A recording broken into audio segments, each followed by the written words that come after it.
Hermanos, bienvenidos a una reflexión más de Cuaresma. Hoy vamos a hablar en esta reflexión sobre el juicio de la comunidad. En los pasajes que escuchamos en la liturgia, sobre todo en el pasaje donde se habla acerca de las señales y donde Jesús hace la moción o hace el señalamiento a la gente que se le acerca y le pregunta que quiere ver señales para poderse convertir, para poderle creer a Jesús, Jesús hace el señalamiento de que no les va a dar ninguna señal, puesto que ya habían tenido una señal y hace mención a la señal de Jonás. Bien, esos pasajes, a diferencia de otros días en los que se va mencionando, hace hincapié en la salvación o condenación comunitaria. La señal de Jonás que Jesús le ofrece a sus paisanos es la de su muerte y resurrección. Como Jonás fue tragado por el pez, Jesús será tragado por el sepulcro. Como Jonás fue expulsado por el gran pez para cumplir su misión, Jesús será resucitado por el Padre y así vencerá el dolor y la muerte por nosotros. Jesús es resucitado por el Padre como señal, fíjense bien, como señal también para que el mismo Jesús complete o le dé ese término de formación a la misión. Jesús será resucitado por el Padre. Jonás predicó en Nínive y todos se convirtieron. Jonás era un profeta caprichoso y sin embargo los ninivitas obedecieron sus palabras y se salvaron. Recuerden ese pasaje que está muy interesante cuando dice que Jonás pues no quería ir, precisamente por eso es tragado por el pez, que es una historia que ya hemos platicado aquí varias veces. Y ya que llega a Nínive y ya que está ahí, decide nada más caminar por la ciudad e ir pregonando, ir gritando: Nínive será destruido en 40 días. Es todo lo que dice. Pero la gente lo identificaba ya como el profeta que habla en nombre del Dios de Israel. Y esos ya sabían que el Dios de Israel era un Dios fuerte, poderoso. Y mandan decretar una serie de acciones buscando el perdón de Dios. Dios, al ver las acciones que ellos hacen, el ayuno, la penitencia, el famoso vestido de sayal, la penitencia, el sentarse en ceniza, el pedir que adultos y pequeños entren en esa dinámica de penitencia, Dios hace que se haga el milagro. Dios se arrepiente del juicio que había dado contra los ninivitas y retira el castigo.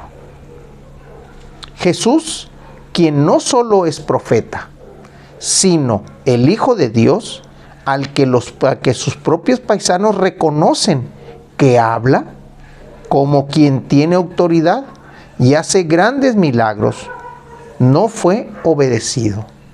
Y aquí es donde está lo interesante. Jonás tenía, el pueblo de Nínive tenía el conocimiento de Jonás. El pueblo de Israel empieza a tener el conocimiento de Jesús.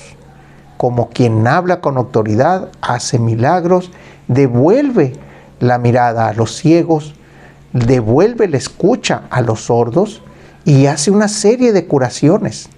Habla delante de quienes deben de hablar y tiene sus discusiones con relación a la ley. Lo reconocen como un gran profeta. Dijo en aquel entonces el emperador y filósofo Marco Aurelio: la alegría se encuentra en el fondo de todas las cosas, pero cada uno le corresponde extraerla.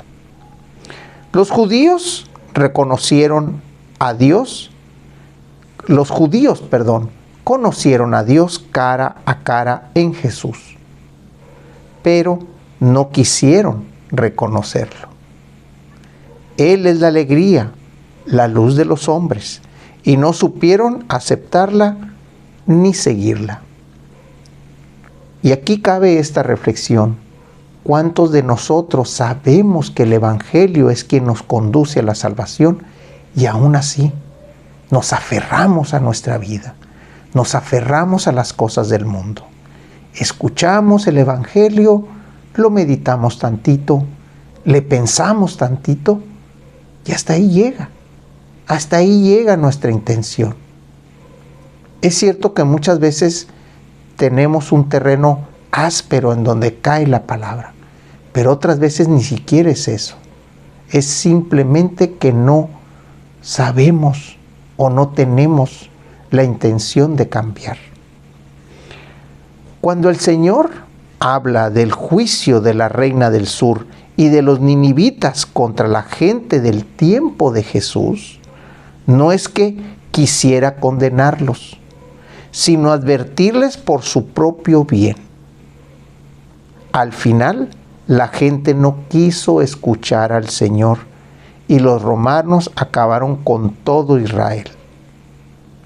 Los ninivitas que sí obedecieron.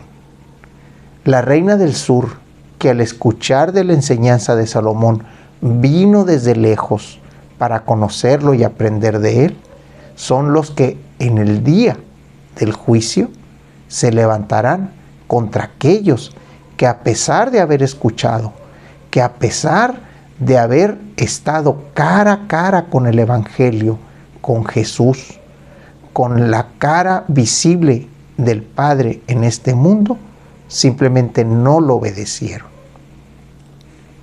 Nosotros, la gente de este tiempo, ¿cómo seremos tratados al final de los tiempos?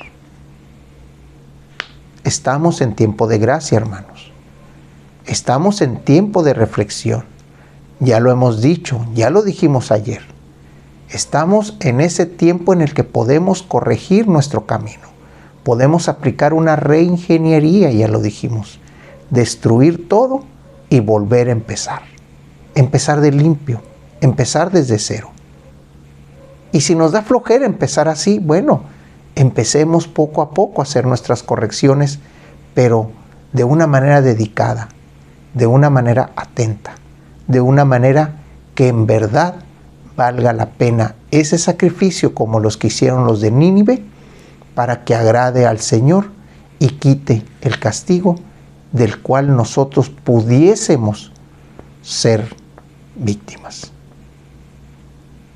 Hermanos, Dios los bendiga.